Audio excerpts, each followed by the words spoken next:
Okay, and you're live. Okay. Hi, everyone. Thanks for joining us this afternoon. I'd like to get us started with a little land acknowledgement. So I'm going to invite you to close your eyes, place your feet firmly on the floor, and imagine down beneath the carpet or the concrete to the ground beneath you. And just take a moment to give thanks for the ground that's holding you up. In Anchorage, this is the land of the Eklutna Dena'ina. We offer our thanks to the generations of Indigenous peoples who have stewarded this land on which we are grateful guests, and to those who continue to care for and protect it. So thank you everyone for being here. My name is Francesca Dubrock and I serve as the Chief Curator at the Anchorage Museum. And also want to acknowledge that we are grateful for the generous contributions of the Rasmussen Foundation and the Alaska State Council on the Arts for their support of this virtual artist in residence program. I'm also very delighted to introduce our artist this afternoon, Ellie Schmidt. Ellie's going to be doing a little bit of a live painting demo, and then we're going to have time for Q&A with the audience and myself. So just a reminder that these sessions are really intended to be informal. It's one of the benefits of this online universe we live in now. So please feel free to type any questions you have for Ellie in the chat, anything you're curious to hear from her about her practice or her life. She also has a lot of interesting sort of adventure themed aspects to her practice that you'll learn about. So I'm sure she'll be eager to answer questions. So I'm going to introduce her really quick and then hand it over to her to start the demo, and then we'll do the Q&A. So Ellie is an interdisciplinary artist grounded in feminist theory and marine ecology. Her practice includes nonfiction film, large-scale woodcuts, underwater photography, installations, sculpture, and comic poetry. By overlaying women's stories with instances of environmental degradation, she seeks to understand the emotional landscapes of love and loss. Prior to moving to Ann Arbor, Ellie lived in Sitka, Alaska, where she worked as a commercial salmon fisherman. Over the years, she has completed several film and photography projects with fishermen, conservationists, and the local tribe in Sitka. She also captains her own sailboat and snorkels whenever she can. In the years since graduating from Carleton College in 2014, Ellie has created 3 award-winning underwater and above water films, attended several residencies, including the Arctic Circle residency in Svalbard, and co-founded the Selkie Zine, a small feminist publication. So we're super excited to have Ellie here with us today. Ellie, thanks for being here, and feel free to take it away. Yeah, thank you so much, Francesca. I really appreciate it. You'll get me in this square and I guess like my nose in this other square. But yeah, so thank you so much for having me for this talk. As Francesca said, my name is Ellie, and I've been really lucky to do the July virtual residency with the museum, and it's been a really wonderful month for me. I've been working super hard on different projects. I'm currently in the middle of my MFA program at the University of Michigan, and so this is my summer between my 2 years, and we've been tasked, we do summer research between the years, and so this summer I'm back in Sitka doing primarily underwater video and photography, but also I've been writing and making these sort of small paintings, which I'll be sharing with everyone today. So yeah, I just wanted to say that I feel a lot of gratitude for the museum for their support. For me this summer, it's been really wonderful to get to know Francesca, and yeah, thank you. So let's see. So the meat of my work this summer is underwater video and photography, which includes a lot of like trying to maintain my boat and going out into the islands around Sitka and sort of having the right gear at the right time and reading the weather and reading the tides. And so sometimes I feel like when I have these like pristine underwater videos or photographs, it's sort of like the end shiny product. And a lot of the process kind of is like behind the scenes. And so I've been making these little paintings, which are really close to my heart. They're sort of like more personal, I guess, than their work. And these paintings are just images of women like putting on or taking off their wetsuits. So here's like, they're kind of just like little studies. My paintings this year have been, or this summer, they've been kind of travel size. So you see I kind of like this like travel size kit because I'm working outside of my studio, and sometimes I like bring it onto like the boat or onto like out in the field. So these paintings are images just from photographs of my friends and collaborators who are coming out with me to go on these sort of expeditions to get the underwater videos, and sort of like a gesture of like love and gratitude to them for their, I don't know, resilience and uh, bravery. And I also, yeah, just sort of like the struggle that goes into it because, you know, if anyone's ever put on like a damp wetsuit, it's always kind of like this big struggle, this sort of unmajestic struggle that precedes the beautiful snorkel at the end. So these paintings are sort of a reflection of that. They're sort of this like nostalgic memento for me to remember these moments with my friends. And I think they're a little bit kind of like a pinup in a way because it's sort of this like unclothed, like not fully clothed woman, um, in sort of like a challenging position. But you know, she's going on a recreational swim, so she's empowered and she's happy. And what else was I going to say about them? Um, yeah, they're very dear to my heart. So I was going to start another one today as my painting demo. But as Francesca said, if at any point anyone has a question or wants to chime in, please don't be shy. I would love for this to be sort of a conversation. But yeah, let me see if I can get started with my nice 2-camera setup here. Okay, so I hope you guys can see this okay. So I've been using a little oil paint setup that I have. I use a combination of oils and alkyds, which are just fast drying oils. So I have like a nice little plexiglass palette that I use. And I'm very happy that there is a new art store in Sitka that just opened up where I've been getting little tubes of paint when I run out of colors. So I guess I'll just narrate as I paint, sort of like a Bob Ross style, but I'm just working from a photograph, and I like having photographs because obviously it kind of like freezes the moment in time, helps me with like the anatomy. But I also take a lot of liberties when it comes to sort of interpreting the photographs. So yeah, I'll just go ahead and start doing the outline.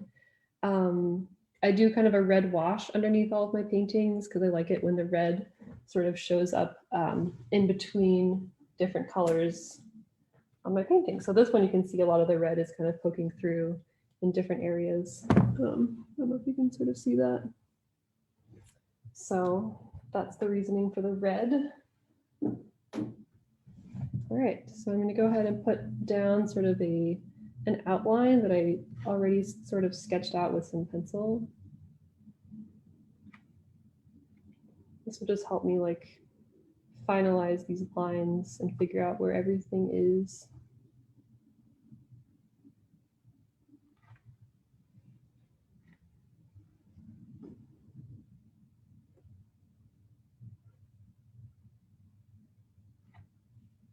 This image is of my friend Maureen, who bought her boat a few years ago, and she's become like a very successful shipwright in her own, and she does all these amazing construction projects on her boat. And it's like whenever she drives it around the harbor, people are always complimenting on how beautiful it looks because she takes the time to paint it and make it really beautiful. She's also a really accomplished surfer.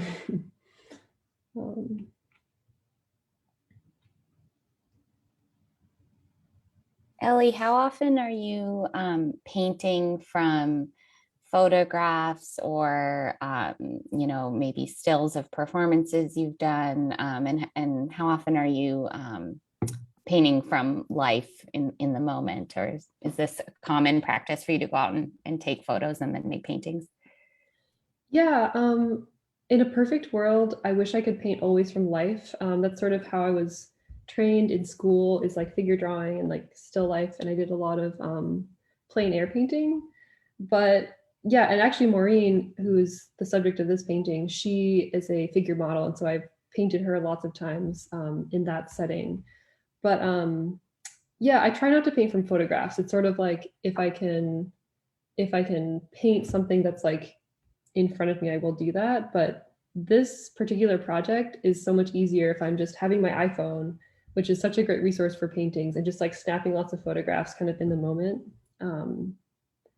So yeah, I would prefer to not, but in these instances, I like to kind of take the photograph and then like um, interpret it a little bit.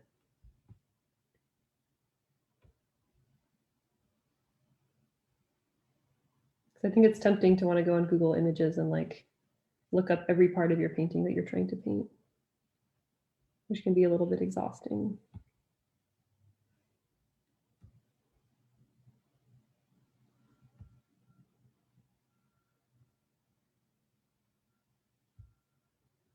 But I've been really enjoying having these sort of quiet moments during the sort of fast-paced Sitka summer here. It's been really nice to have some days just like sitting inside, painting with some music on. I've really, really been enjoying it. And painting is sort of the earliest part of your practice that you started to develop when you were a kid, right? Yes, exactly. I think it's really interesting in my program, in my master's program. I feel like a lot of people who decide to pursue art, like, and maybe I'm generalizing, like I should speak for myself, but I feel like I was just good at drawing when I was a kid, and that led me into this whole world of art that basically has very little to do with actually drawing. Like it's about ideas and philosophy and like research, blah blah blah. But it kind of began just because like I could draw, like like a horse or something.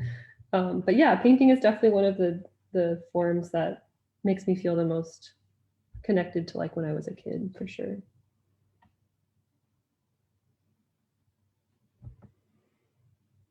And has it remained a sort of through line and a constant touchstone? And as you've kind of expanded to work on things in so many different medium? Yeah, I would definitely say that. Sometimes if I'm feeling really kind of overwhelmed or sad, I'll make like a self portrait, and it kind of something about it helps for some reason, whether it's just like staring at myself in the face for a really long time. But sometimes in grad school, like one of my professors told me that at Cal Arts, which is like one of the very respected art schools, like the director at one point forbade painting. He was like, painting is over. No more painting is allowed at this school. And I think a lot of times in like a very advanced academic institution of art, sometimes painting feels sort of just like old hat and like not um, contemporary, which I think is fair. But I think for that reason, a lot of times I've veered away from painting when it comes to my sort of like more serious like academic art. But I love painting. Like I love the act of taking paint and putting it on a canvas, even if it is kind of like a little bit hard to make contemporary paint. I mean, obviously there are like so many amazing contemporary painters, but yeah, I think it feels more personal because it feels like something that I just enjoy. Like it's less of a I don't know, like groundbreaking avant-garde art piece. It's kind of like a loving, nostalgic item or something like that, an object.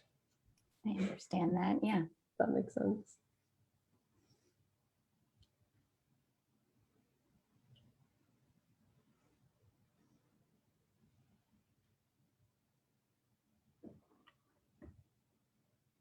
But I don't know, art school is a little bit of a um, interesting place. Everyone's trying to like do something very shocking, which can be hard sometimes, I think. Yeah, I think there's often anecdotes of people needing years to kind of recover from the experience of Yeah. all the ideas that are um, being hatched in art school. It's a pretty intense couple of years. Yeah. Yeah, I can definitely empathize with that. It's like a pressure cooker. Like it's so great. Like you go through so many ideas in your head, but I think it's kind of like a very intense place. I can definitely imagine needing to recover.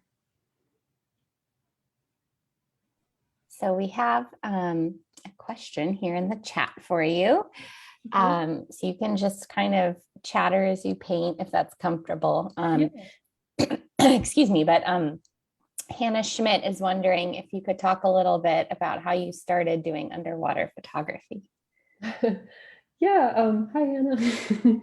um, yeah, underwater photography. In college, I was really lucky to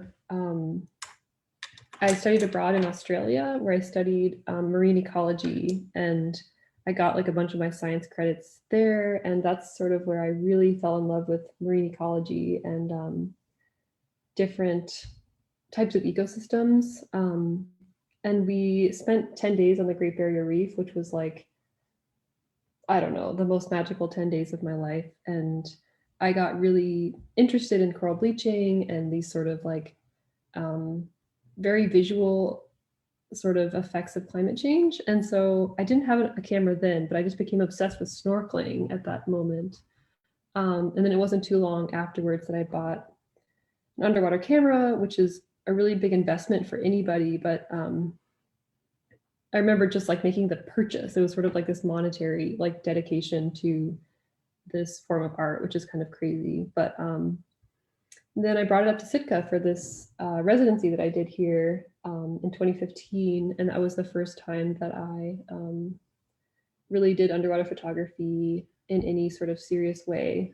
And I just completely fell in love with it. Like I love how underwater photography, it's like I was saying earlier, it's sort of like this whole expeditionary uh, activity where you have to have the right sort of weather and you have to go out into the world. Like you can't just remain sort of hermetically sealed in a studio.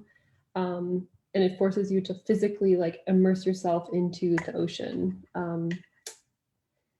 Sometimes I worry, I'm like, wow, if underwater photography becomes very, you know, like accessible as like I hope it does, like I think my photographs are just about access. Like I don't really think that there's too much to them besides like getting to the place and having uh, the right conditions. But yeah, I fell in love with like the physical feeling of swimming underwater and capturing these photos, and it sort of added this like interesting element to my documentary film work. And so underwater film has sort of become this like niche that I've been working in a little bit. Um, yeah, so I hope that helps answer the question, and thanks for asking. That actually leads me to another follow-up question, but I was wondering if you could maybe just talk a little bit about your research process and how you view research. And I know that we've spoken a little bit about this before, and how those experiences or that quote unquote data gets incorporated into your work. Yeah, that's a really good question. And I've been trying to sort of explain this to my friends as I return from my my first year of grad school. Because I really love the program at Michigan. It's research based, and so I think it's like loosely based on sort of a PhD where you're trying to investigate one question very deeply over the course of the 2 years that you're in the program. And research as art is a little bit tricky, I think, sometimes to pin down. But they basically challenge us to think of like, well, what's a question that you could answer through the process of art making, whether it's like the process of the art making, whether it's like whatever comes out of the art making. And so a lot of what I've been doing this year has been like, it's been like doing something like swimming in the Huron River in Michigan every day for like a couple months, and then using art to sort of reflect on that research of swimming in the water. And so it's sort of like art gives us the ability to use research in a really broad way and then reflect on it or process it through physical objects in the world. So it's really open to interpretation. And so what I've been doing is I'm interested, as you said in the introduction, in sort of in love and loss and sort of emotional, the emotional sides of loss and how we might be able to use like our very complicated understanding of emotions when it comes to human relationships to better understand our relationships with the natural world, basically. So I'm really interested in like love stories and like romantic poems and stuff like that, and sort of crossing the wires when it comes to animals and nature. So my data, to get back to your question, this summer has been a lot of embodied research. So like swimming, like snorkeling for scallops and stuff, and writing about that, and then also collecting these videos and photographs, and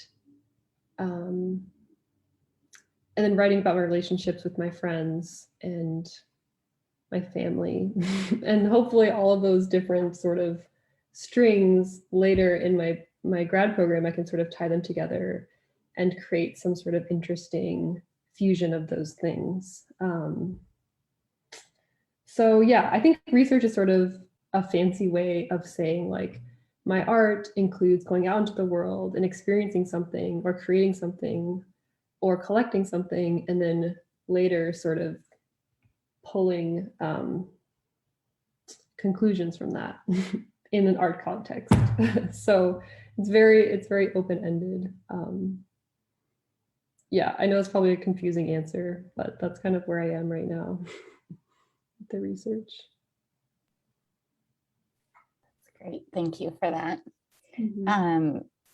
I'll save the really heady questions for when you're not trying to concentrate on painting, but I wonder maybe while you're painting, if you could just tell us a little bit, you spoke about the role of emotion and love and loss and relationships in your work. And I wonder if you could talk a little bit sort of about your upbringing and maybe a little bit how you started to reflect on sort of these parallels between the relationship between your family and your relationship with the environment, and how that manifests in your work. Yeah, totally. So let's see. Yeah, my upbringing was really great overall. I think I struggled with the things that a lot of people struggle with, kind of when you're a teenager, trying to find your independence and sort of make your way in the world and depart from like your parents a little bit. My mom, Nancy, she had a lot more of a difficult childhood where her mother died when she was really young, and she, grew up with an aunt. And in my sort of artistic adulthood, I was interested in making art about climate change after going to Australia.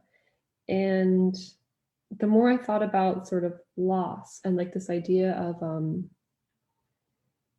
processing the death of nature, one of my college professors gave me this podcast by Joanna Macy, where Joanna Macy, who is a Buddhist ecological philosopher, she talks about interacting with nature as if it were, your parent who's getting old. So instead of like freaking out and like feeling like you're powerless, just to spend time with it and like think about the stories that you can remember. And so through that podcast about Joanna Macy, I started thinking about my mom and my relationship with her and how it sort of defined how I think about loss and love in so many ways, as I think we're all somewhat defined by like our parents. And my mom, through losing her mother at such a young age, um, I think she has a lot of, really sort of concentrated reactions to loss, and especially like, the loss of me, like going to college and like relatively normal things like that. I think it was really difficult for my mom to deal with. And so I think through thinking about our relationship, um, it's just like a really powerful well of emotions to think about climate change. And yeah, so those two sort of metaphors of each other has really helped me appreciate and understand my mom and climate change a bit more. So yeah, I don't know. I said this before in like a previous interview thing, but I feel like human beings have like so much like art and literature and language for talking about relationships with other humans, whether it's like love or family or romantic love, or friendship. But when it comes to nature, I think we're still sometimes like trying to figure out what language to use. And so I like to sort of like cross the wires, as I said, and um, just see what happens, if it resonates, if it sounds true. Sometimes it doesn't, but yeah.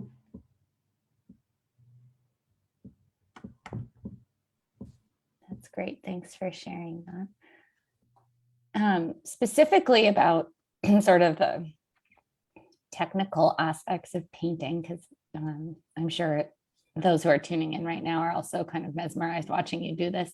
I'm assuming you're painting in oil right now. Yes. And maybe you could just talk a little bit about if that is, the medium you typically use when you paint and what you like about it. And Yeah, totally. I learned how to paint in oils primarily from a plein air like landscape painting class that I took many times over the summers, and I had a really amazing teacher who he had sort of like a, I don't know if like mythical is the right word, but he would say stuff like purple is the most royal color and you should use it at least once in every painting, or like he would say like if you put like a gradient in your painting, like I don't know, he just had these sort of like large statements about like the beauty of oils.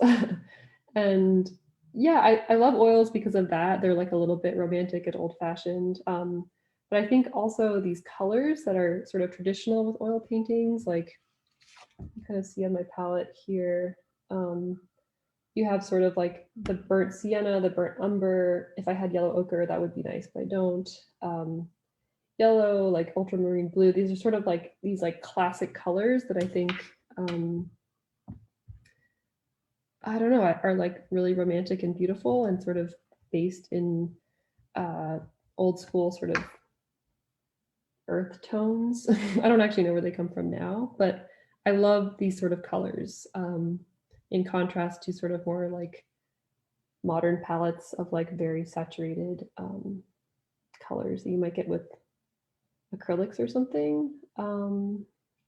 Because I do tend to work pretty fast with my oils, and I think the drying time is not really a huge issue for me, which is I think the main reason people use oils, or not the main reason, but like a large reason is for the colors or for the drying time.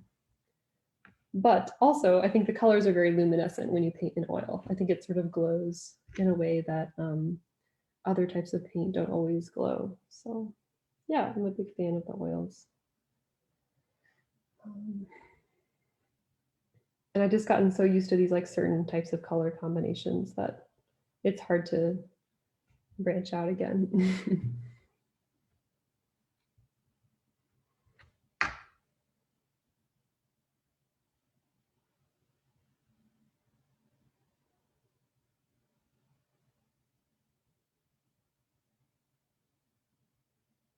But I think one thing I would like to do is like try some more sort of long-term oil pieces, because I think a lot of my pieces I do in one day, and I think that they would benefit if I could spend a bit more time, like, yeah, just like finalizing them a bit more, I think. But it's just so fun to put all the paint all over the canvas at once. I can relate to that for sure. Mm. We have a question here from Isabella Wagger or Wadger. Okay. She asks if you can talk a little bit about your zine.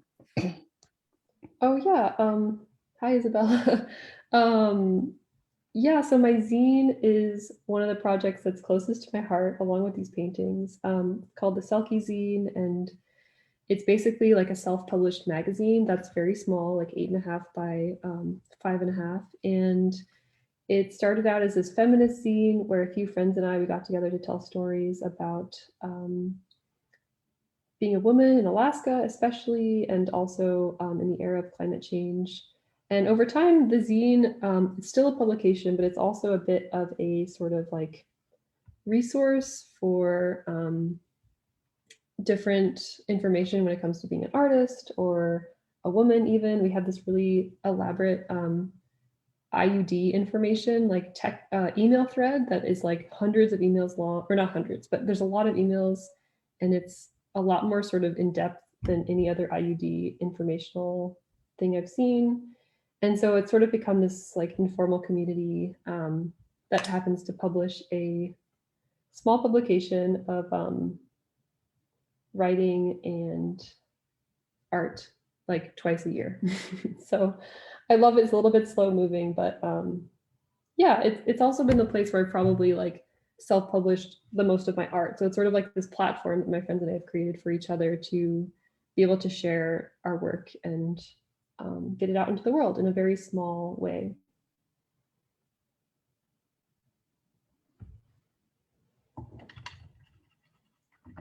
Maybe some of these wetsuit paintings will make future appearances in there. Yeah, definitely. Yeah, these would be perfect for the zine.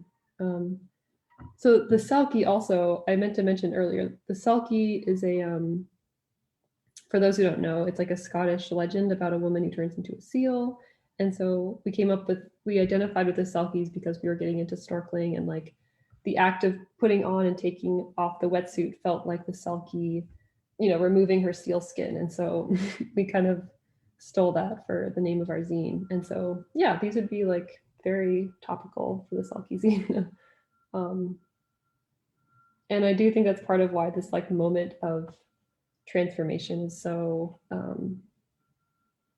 appealing to me, because it's like, I don't know, it's like becoming like from a human to like a sort of water creature in a way, just by putting on your wetsuit. And it's a very fun and like magical emotion, I guess. So these paintings are also about that.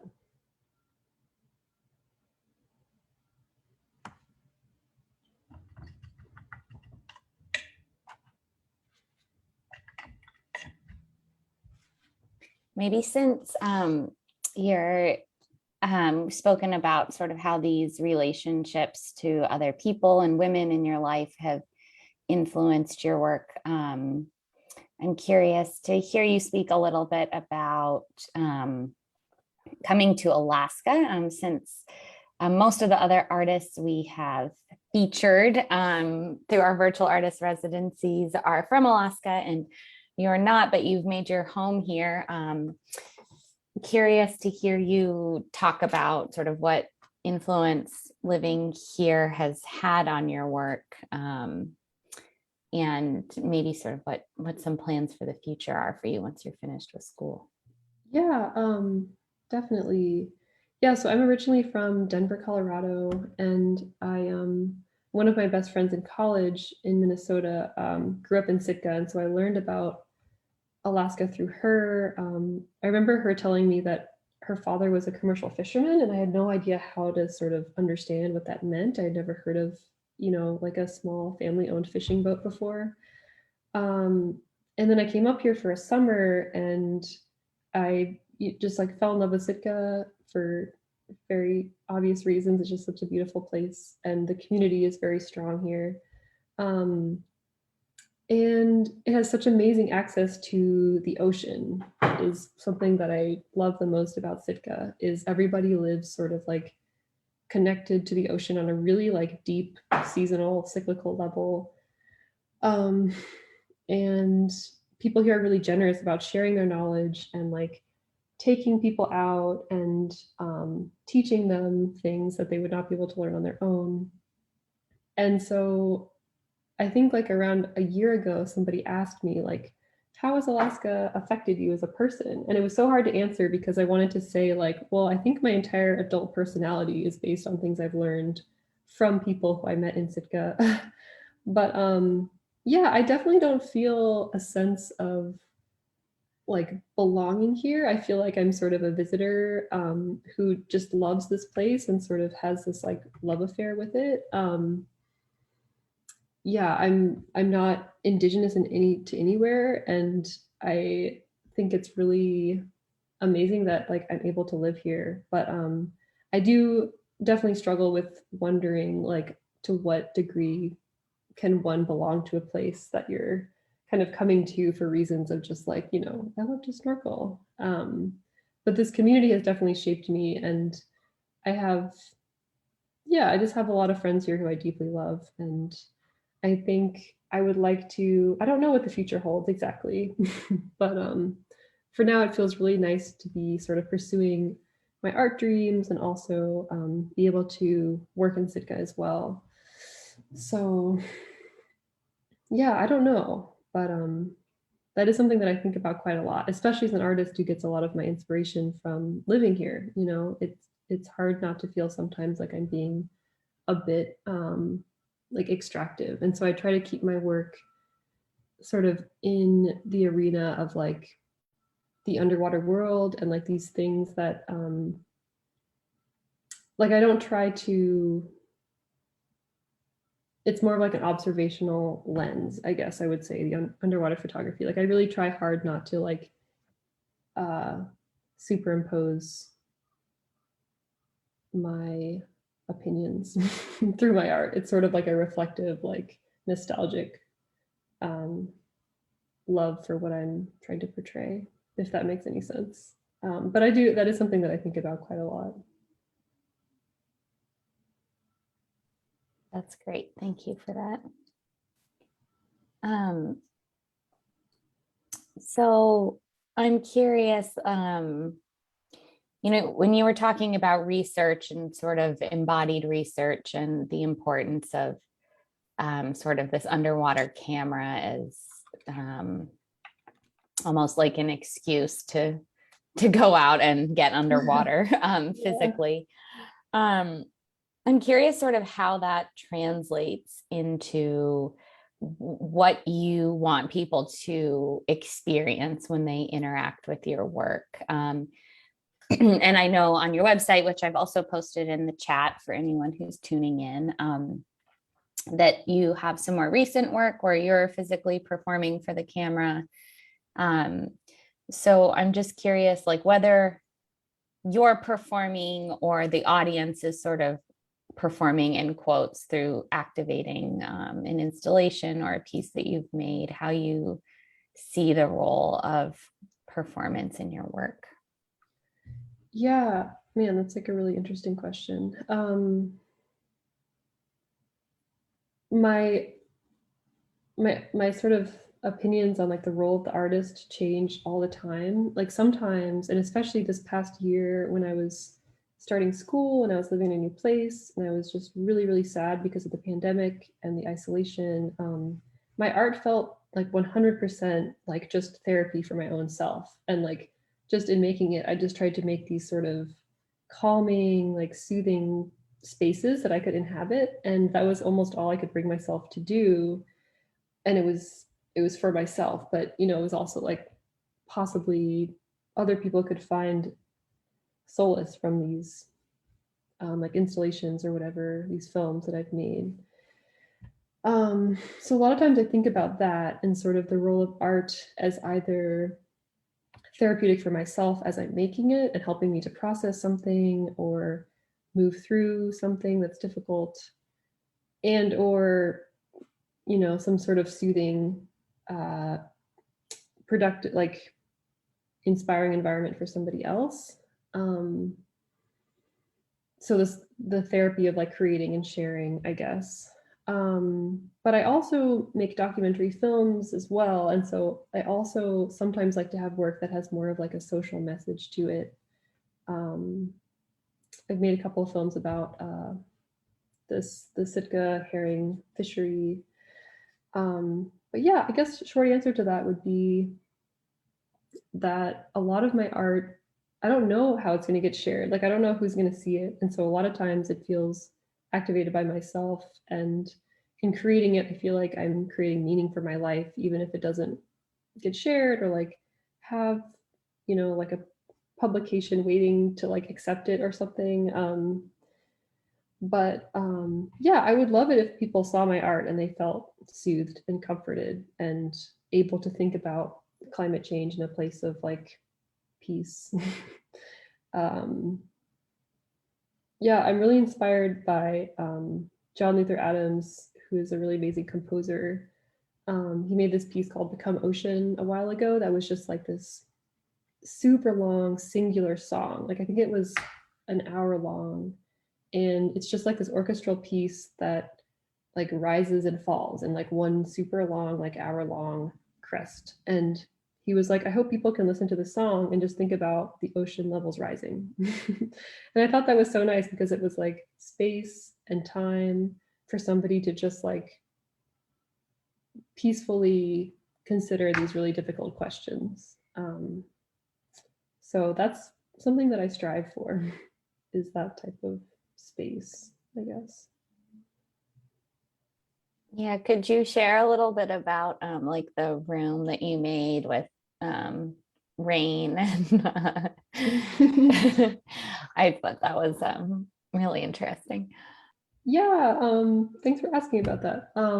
So this winter, I had this moment where I was just feeling kind of like lonely, and I ended up lying down in a park under the rain, and the feeling of the rain dropping on my body was like just, you know, something I hadn't really like felt in that type of context before. And so I made this room that was inspired by that moment, where I took like one of those like soaker hoses that you use in your garden, and I like strung it up in the ceiling and then connected it to water so that it sort of like rained onto this room. And then I put like a bunch of fake plants in there to replicate this park that I was in.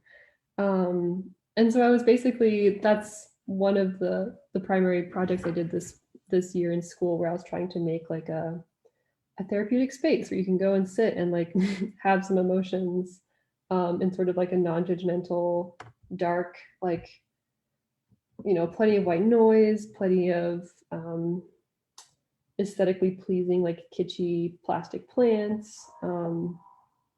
So yeah, I made that rain room, and then along sort of similar lines, I made a room that had lily pads floating in a bathtub with water. And a couple years ago in Sitka, I made this room that I called the Walrus Room, which was just a room filled with like walrus toys, and then also like pillows, and it was kind of like this fort.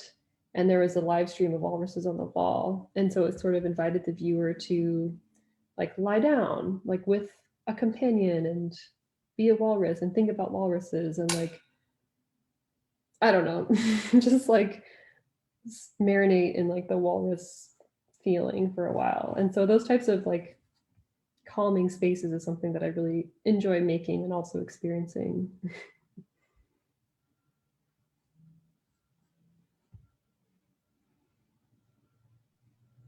That's great. I think you know, speaking about climate change and environmental crisis are often things that produce, you know, a lot of anxiety and sorrow and frustration and anger. Yeah. and just challenging emotions in people. So I'm curious just to hear your perspective about what you think art can offer us in these times as we are all sort of confronting these, especially up here in Alaska, these pretty daily reminders of the fact that we are living in an era of massive climate change. Yeah, that's a really good question. I mean, I think it's really so essential that like curators like you and institutions like Anchorage Museum are addressing these like huge topics because they're so um yeah, it's like very overwhelming for like a singular person. And so I think it's really helpful when there's sort of like a movement happening or something. But I don't know, to be honest, like I've gone through a lot of like ups and downs in my own practice about this exact question. And like if I really wanted to change something about climate change, I would just go like become a lobbyist in Washington and like try and change something. But I do think that the role of the artist is, like Joanna Macy was saying, is like to remember the stories and to like record things and to reflect and to create space for people to think about it. And so that's one of the reasons why I love underwater photography is it's sort of like boots on the ground, like seeing what it's like in real time and collecting things that might not always be there. And so it's sort of like, you know, like it's important, I think, to have scientists who are really like understanding what's going on, but I think it's also important to have artists who are um, reflecting on things in sort of a poetic way, like loving way. So I mean, I do think that art is really powerful, and I wish I was more of like an artist activist, but for now in my practice I think that my art is more about reflecting and remembering over, you know, call your senator type things. But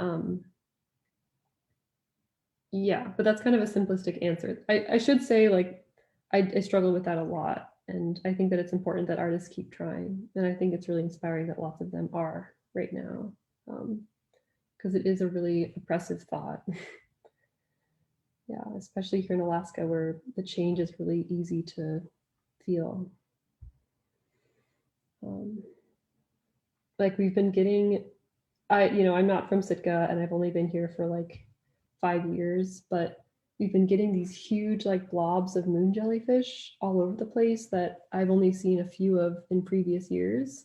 Like huge, like you can see them from the top of a mountain, like these huge like white blobs of jellyfish. And I'm like, I don't know if that's always been there like that. And I'm curious, um, you know, what it means. And so I think it's cool as an artist to be able to document things like that and um, yeah, reflect on it in a way that's a little bit more personal and perhaps emotional than some sort of scientific write-up. But that is a question I would like to ask a smarter artist than myself. Well, I think you're right that it is probably a process of constant reflection and, you know, pushing and feeling out how we process these things and reflect them back. Yeah, I definitely agree. So, excuse me, I'm getting over a cold, so I have a frog in my throat. Just want to remind our viewers who are tuning in here that you are also welcome to throw questions for Ellie in the chat. We have about 10 more minutes to pepper her with questions. If others don't have questions, I have plenty. So, but just feel free to type them in the chat. I'm curious, you know, maybe this is a little personal, but based on this sort of thread we're talking about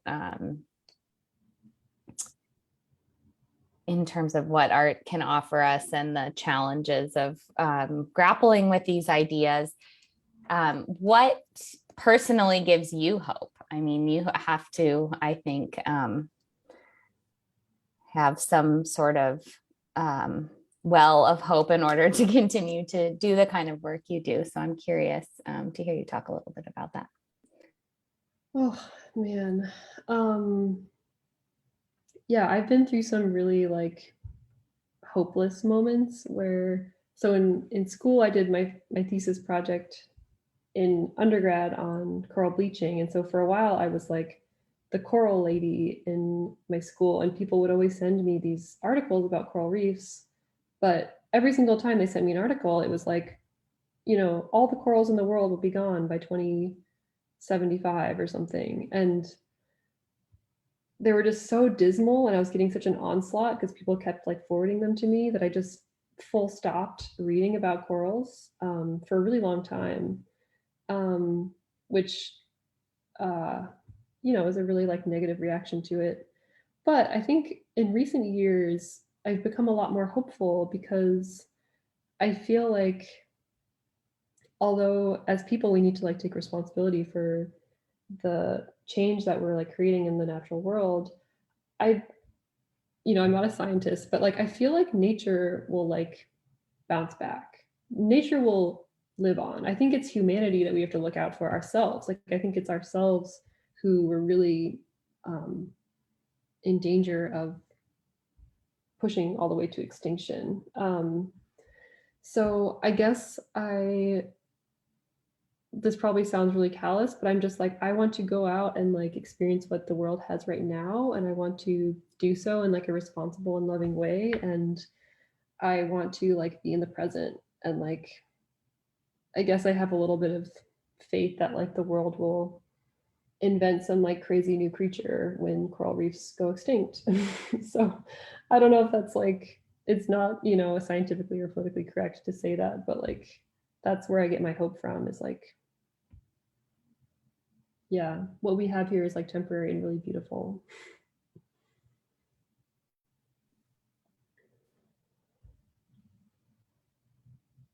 Thanks for sharing that. That's a nice line to meditate on. Oh, gosh. So to kind of shift gears a little bit more into just some kind of personal aspects of your practice in the moment. I'm curious if you would share a little bit about what you do when you are feeling artistically blocked or to get ideas flowing. Yeah. Yeah.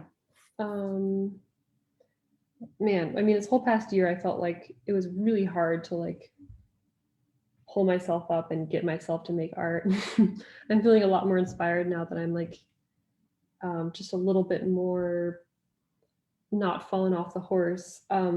But I think what I would do is I would try and find art of other people that made me feel inspired, which was harder during the pandemic because you couldn't like go to an art show or a museum or something. But if I can see a piece of art that I love so much that it makes me want to make art like it. That's like the best way to like kick myself into gear. It's just seeing other people's artworks. Another thing that I do is I just try and make art that's very easy. So over the pandemic, I made these just like drawings on the computer, just like because I couldn't even drag myself into the studio.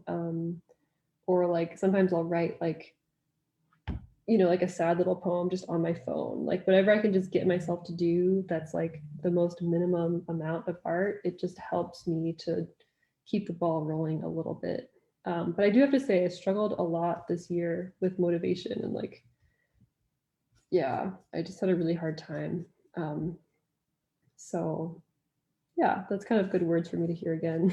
Tell myself the next time I feel blocked.